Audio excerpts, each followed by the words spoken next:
Hello, friends. This is Kent VanArnam, and today I'm going to talk about an upcoming trip that VanArnam is doing to Portugal.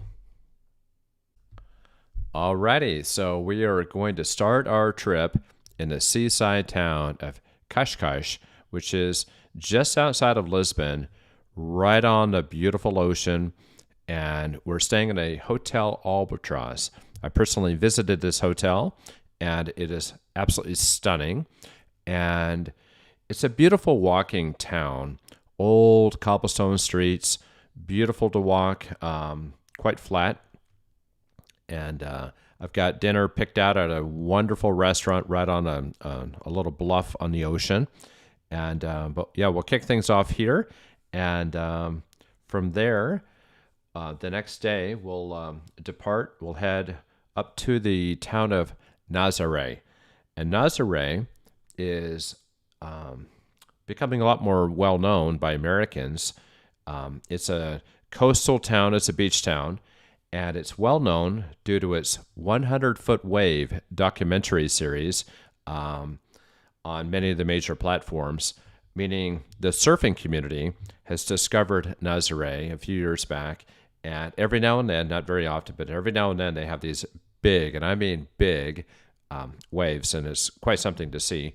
But that's usually not the case. It's usually just a nice little beach town, and we'll be staying in this hotel here, the Mara Bravo, and it's a gorgeous hotel, perfect location, and I've hand selected this one as well.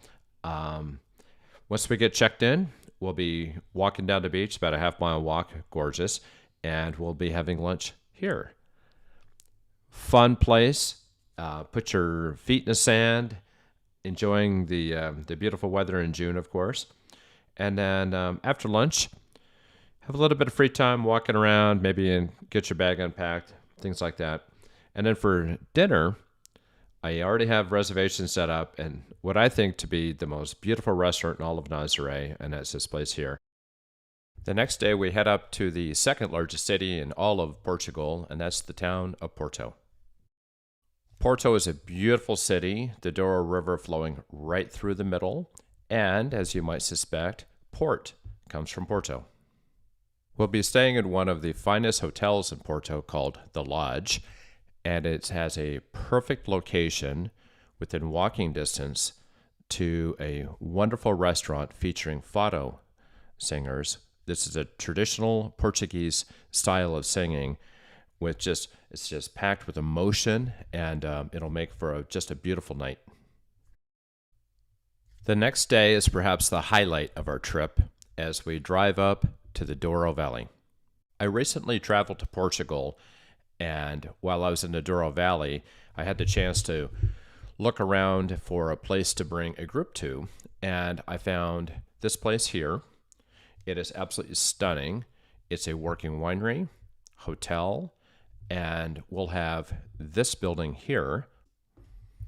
We'll be staying here for 3 days, and this building that we're in has 8 suites. We have all of those. Beautiful rooms inside, gorgeous pool overlooking the vineyards. The first day of the 3 will be on property, enjoying the winery, and I'll have a nice catered dinner here in front of our hotel, overlooking the vineyard. So it should be a beautiful day to start things off. The next day, we head out and do some exploring in the Douro Valley. We'll be visiting wineries. We'll be spending a little bit of time on this boat, heading upriver the Douro to have lunch. We'll then return back to our hotel for a little bit of free time, and then we'll have dinner at a beautiful Michelin star restaurant only about 5 minutes away from our hotel. So it should be a beautiful day. And then for our last day in the Douro Valley, we'll have an opportunity to slow it down just a little bit and drive along the N222 highway, which is considered to be one of the prettiest drives in the world. It's just stunning. It drives along the Douro River, of course, and There are plenty of wineries and small little towns, and it's just going to be a wonderful day to explore the Douro Valley.